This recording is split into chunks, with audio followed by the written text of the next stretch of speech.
Today, I'm going to be showing you how you can make a SEBii type beat. I'll break it down into 5 major points, 5 pillars, if you will. We've got melody, linear writing, harmonies, vocal chop, and chorus. So why don't we start at the very beginning, a very good place to start. You sit down and write a song and you say, I want to make a SEBii type beat. Here's what you do. You start with your good old 8-bar loop. This is step 1. The initial melody. Now in this initial melody, you should keep in mind 2 things. The first is to have a bouncy rhythm. A good place to start is dotted 8th note rhythms. Dotted 8th, if you don't know, is as simple as 1 note and 2 rests, like this. And then you repeat. Here's the one I created. If you look at the rhythm in here, I'm doing that same dotted 8th note, and then 2 rests.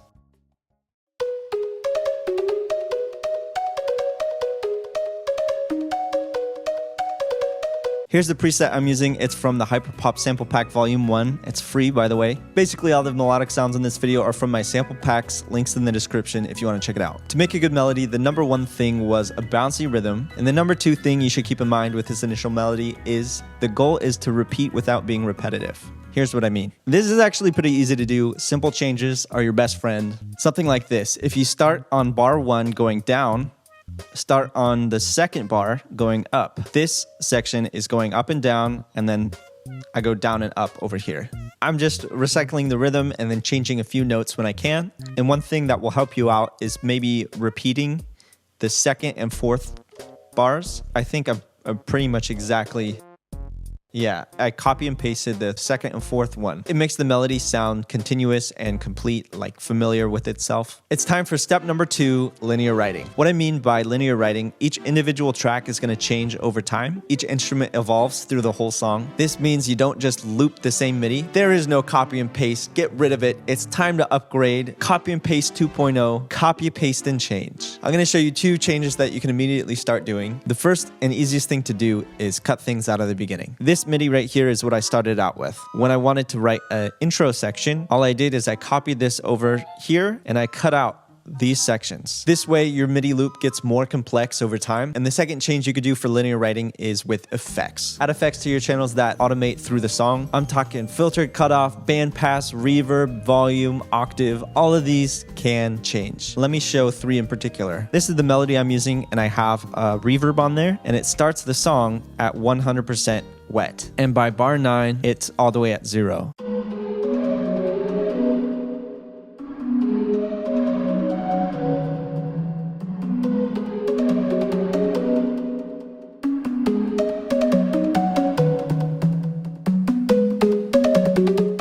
Here's what I'm doing with the gain and octave. After just 4 bars of the melody, I'm changing the octave and I'm putting the gain down. The reason I'm changing the volume here is I'm adding in more instruments and it just needs to sit in the back a little. This beat is made with vocals in mind, so we're leaving space. So that's why I'm automating the volume down. Step 3 is about harmonies. We started with 1 complex melody and what we're gonna do now is something that is very hard, and that is adding in a bunch of harmonies that don't compete. You need to be tasteful. You need to be intentional. You need to be a harmony artisan, sprinkling in sweet harmonies throughout your song. This is what I mean. This is what just the harmonies sound like.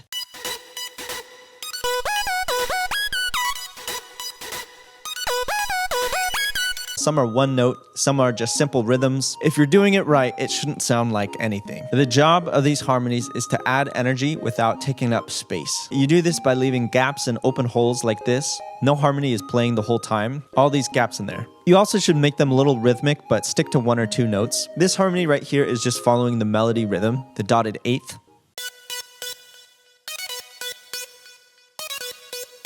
1-pitch harmonies are perfectly fine. There's also fill-like harmonies where it's just notes leading into the end of the phrase, and that's what I've got going on here.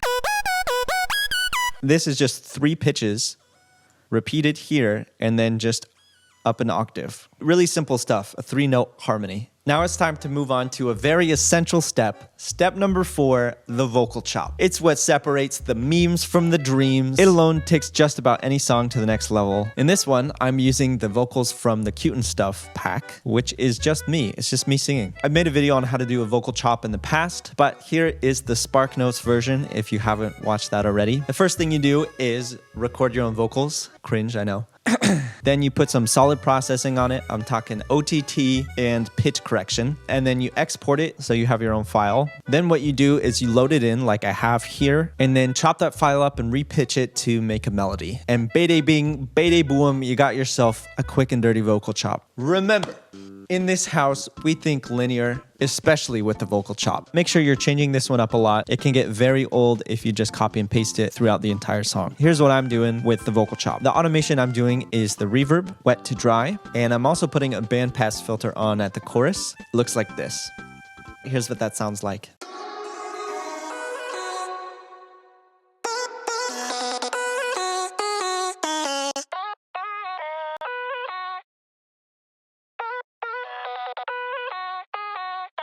Now that we've made it here, it's time to talk about the chorus. So I know not all SEBii tracks are going to be the same, but in the 3 reference tracks that I used, the chorus is set apart from the rest of the track by doing this one thing, taking scissors and cutting everything out. Command A and delete on all of those harmonies, the ones you work so hard on. This is an idea of what I'm talking about. All of these melodies that I have in the verse section, I completely cut out. It's gone. Oh, and another thing, if you're adding drums to your chorus, here's a tip to make them really bounce. Add in notes that have like 0 velocity. This is what my velocities look like for my hi-hats. If you're using the Ableton sampler, go over to the Filter Global tab and make sure this volume to velocity is set kind of high. The first thing you would do is fill in all the important notes. The important note for the snare is this one. And you're gonna keep all of those at a regular velocity. And then you start adding in your ghost notes. It can be really tricky at first. One tip I have is switching over to triplet time some of the time. It takes a little bit to understand when it works, but this one right here after the main note is in a triplet time, and then I switch back to regular time over here. Another thing you can do is add in little ramps like I'm doing with the hi-hats. It's just a ramp velocity up. It's gonna take some time to understand, but once you get it down, it really makes the drums bounce. Here's what my drums sound like before and after I do this velocity effect.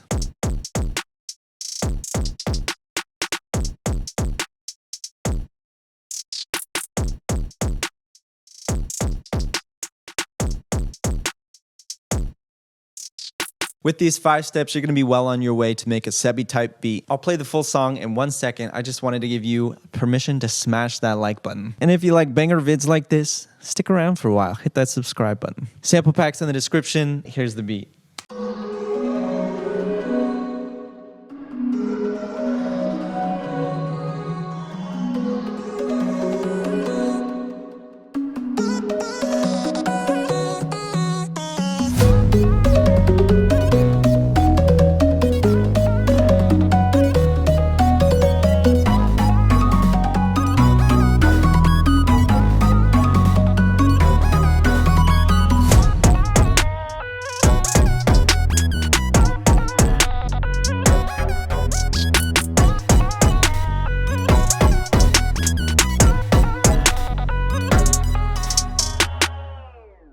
Banger. Banger.